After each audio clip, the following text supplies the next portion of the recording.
వెంకటగిరి జాతర అంటేనే సొంటన్నం చాలా ప్రాముఖ్యత. అంబళ్ళు పోస్తాము. ఇక మీకు ఆదివారం రోజు నుంచే అమ్మవారి కొలుపు అయితే స్టార్ట్ అయ్యిందండి వెంకటగిరిలో.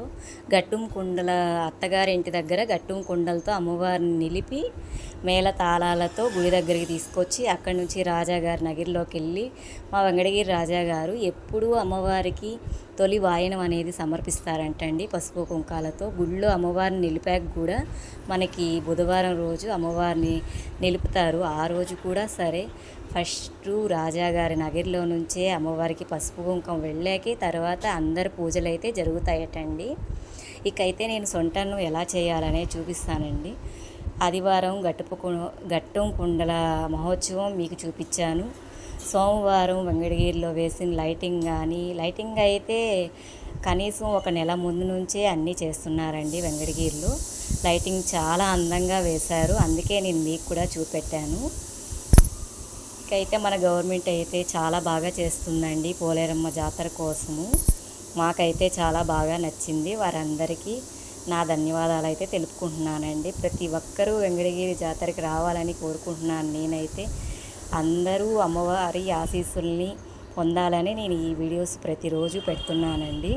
పోలేరమ్మ తల్లి అంటేనే చాలా సత్యమైన తల్లి. ఇదంతా ఏంది అని అనుకుంటున్నారా?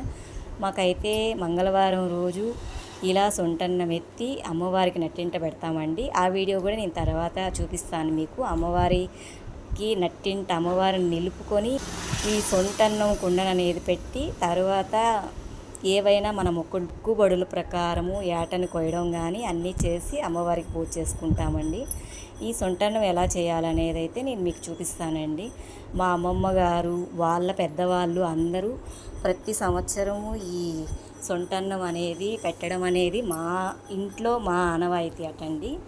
నేను కూడా ఈరోజు మంగళవారం రోజు ఉదయంతోనే పిల్లల్ని స్కూల్కి పంపించి అన్నీ శుభ్రం చేసుకొని ఇక సొంటన్నం అయితే చేద్దామనేసి స్టార్ట్ చేశానండి. నేను మీకు కూడా చూపిస్తున్నానండి. ఫస్ట్ పీట అండి. మనకి ఏమేం కావాలి అంటే అమ్మవారి సొంటన్నం చేయడానికి పీట అండి. ఈ పీట పైన పసుపు కుంకుమ వేసుకొని ముగ్గు వేసుకొని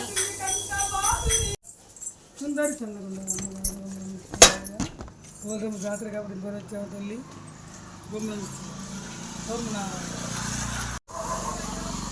మనము వీడియో చేస్తుండగానే బయట అయితే వేరే వాళ్ళు వచ్చారబ్బా, అందుకని వెళ్ళి వాళ్ళకి డబ్బులు వేసి వచ్చాను. ఇక మనకి జాతర స్టార్ట్ అయ్యింది అంటే ఇలా రకరకాల వేషాలు వేసుకొని వస్తారు భిక్షానికి. మడి భిక్షాలు అంటే చాలా ప్రాముఖ్యత. బయట ఊర్ల నుంచి కూడా మడి భిక్షాలు ఎత్తుతామని అమ్మవారికి మొక్కుకొని మంగళవారం రోజే వచ్చేసి బుధవారం రోజు ఉదయంతో మడి భిక్షాలు చాలామంది ఎత్తిస్తారండి. పిల్లలకి ఆరోగ్యాలు కానీ చాలా బాగుంటాయని మొక్కుకుంటారు. ఇకైతే ఈ పీట పైన అయితే మనం సొంటన్నానికి ఈ నిలువు దబర అయితే పెట్టుకోవాలి. పీట పైన పూజ చేసుకున్నాక ఈ బియ్యంతో అయితే సొంటన్నం అయితే చేస్తానండి. అన్నం చేసి ఫస్ట్ ఈ బియ్యంతో దానికి ముఖ్యమైనది అయితే ఈ ఆకులండి. ఈ ఆకులు ఏంటంటే గొంజాకు అని అంటారట దీన్ని. ఈ ఆకుని ఇందులో ఇవి పుల్లజముడ కాడలు, వీటిల్ని చాలా ముఖ్యంగా ఉపయోగిస్తారు. కొన్ని నీళ్లు బాగా ఉడకపెట్టేసుకొని ఆ సలసల కాగే నీళ్ళల్లో అయితే ఈ ఆకుని ఈ పుల్లజముడ కాడల్ని ఈ డీస్లో వేసేయాలండి. వేసుకున్నాక మనం చేసుకున్న అన్నంని ఈ దబరాలో అనేది కొంచెం వేసుకోవాలి. ఫస్ట్ వేపాకులు కొంచెం వేసుకొని, పోలేరమ్మ అంటేనే ఆ తల్లి రూపు వేపాకు. ఒక్క వెంటుకి 1000 ఆకులు లెక్క అని అంటారండి పెద్దవాళ్ళు అయితే. వేప చెట్టు ఒక్కొక్క ఆకుకి 1000 కళ్ళు. అలా ఆ తల్లి ప్రపంచం అంతా చూస్తుంది, మనల్ని కాపాడుతుందని పెద్దవాళ్ళు అయితే చెప్తారు. ఆ తల్లి స్వరూపమైన ఈ వేపాకుని ఈ దబర్లో కొంచెం వేసుకొని తర్వాత మనం చేసుకున్న అన్నంని కొంచెం వేసుకుంటూ తర్వాత అయితే చాలా ముఖ్యమైందండి ఈ సొంటి గింజ.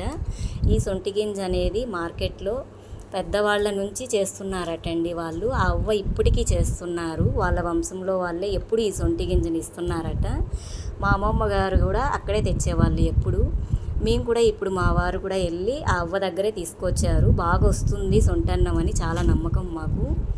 ఇకైతే ఈ పొడిని చేసేసుకొని ఈ పొడిని మనం చేసుకున్న అన్నంలో కొంచెం కొంచెం కలుపుకుంటూ ఈ ఆకులు అయితే కొంచెం కొంచెం వేసుకుంటూ ఆ వేడి నీళ్ళతోనే చెయ్యి తడుపుకుంటూ అన్నంకైతే ఉపయోగించాలటండి. మామూలుగా చల్లనీళ్ళు పెట్టినందువల్ల అయితే బూజు వచ్చేస్తుందంటారు. నల్ల బూజు కానీ తెల్ల బూజు కానీ ఏమీ రాకుండా సొంటన్నం ఎంత బాగా వస్తుందో మన చేసే సంసారం కానీ మనం చేసే పనులు కానీ అభివృద్ధిలోకి వస్తాయి అమ్మవారి ఆశీర్వాదంతో అని అంటారు. అన్నం అంతా మనము ఈ దబర్లో పెట్టేసుకున్నాక నేనైతే ఇందులోనే చేస్తానండి అన్నము. మీకు తెలుసు కదా, మునుపు కూడా నేను చూపించాను అంబల కుండ అనేసి. ఈ కుండను నేను అమ్మవారి కోసం ప్రత్యేకంగా పెట్టేసుకున్నాను. ఇందులోనే చేస్తాను ఎప్పుడైనా సరే. అన్నం అంతా ఇందులో నిండుగా పెట్టేసుకున్నాక మనము దీనిపైన అయితే ఒక ప్లేట్ పెట్టేసుకోవాలండి. ఈ గుణం ఎందుకు ఇంత పెద్ద గుణం చూపిస్తుంది అనుకుంటున్నారు కదబ్బా మీరు. ఈ గుణంలో వేపాకులు వేసేసుకున్నాక ఈ దబర పెట్టుకొని ఈ దబరలో మనం చేసుకున్న సొంటన్నం అంతా పెట్టుకున్నాక ఈ మిరపకాయలు అయితే ఇలా ఒక ప్లేట్లో పెట్టేసుకొని ఇలా మిరపకాయలు పెట్టుకోవాలట. తర్వాత మళ్ళీ వేపాకుని అయితే దానిపైన వేపాకు వేసేసుకునేసి ఈ డీస్ అయితే దీనిపైన మూత పెట్టేసుకునేదానికి ఈ డీసు పెట్టుకొని మళ్ళీ దీనిపైన కూడా కొంచెం మిరపకాయలు పోసుకొని ఇంకొంచెం వేపాకు వేసి వెండి మిరపకాయలు అనేది ఖచ్చితంగా వాడాలట. ఏంది ఇలా చెప్తుంది అనుకోవాకండి, మా అమ్మమ్మ గారు ఇలాగే చెప్పారు, ఇలాగే చేసేవారు కూడా. మా అమ్మమ్మ నేర్పించినట్టయితే నేను చేస్తున్నాను. తర్వాత ఈ క్లాత్తో అయితే మనము మూతలాగా వేసేసుకొని ఇలాగా వేసుకొని గట్టిగా గాలి పోకుండా లోపలికి ఒక దారంతో అయితే కట్టేసుకోవాలి.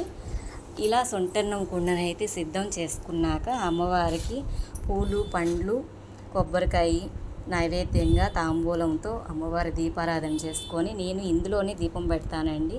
అమ్మవారికి అయితే మట్టి ప్రమిదలో దీపం పెడితేనే చాలా ఇష్టమట. మనకి ఎలా ఇష్టం వస్తే అలా చేసుకోవచ్చు. నేనైతే ఇలా పెడతాను.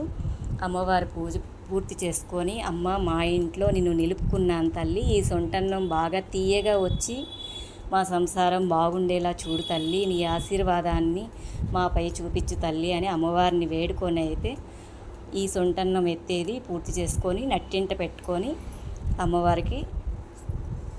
అమ్మవారిని నట్టింట కూర్చోపెట్టుకుంటామండి. ఇది మా ఆనవాయితీ. అయితే మా వెంకటగిరిలో చాలామంది ఈ సొంటన్నం అనేది ఎత్తే నమ్మకం చాలా ఉంది. చాలా తీయగా రావాలని కోరుకుంటూ చేస్తున్నానండి. Bye friends. ఈ వీడియో నచ్చిన వాళ్ళైతే ఇలాగే నన్ను సపోర్ట్ చేయమని నేను కోరుకుంటున్నాను. ప్రతి ఒక్కరూ వెంకటగిరి పోలేరమ్మ జాతరకు వచ్చి అమ్మవారి ఆశీర్వాదాలని స్వీకరించమని అయితే కోరుకుంటున్నానండి నేను. జై పోలేరమ్మ తల్లి. Hi friends. సొంటన్నం అయితే ఇలా ఎత్తాను నేను మా అమ్మమ్మ గారి ఆనవాయితీ ప్రకారము.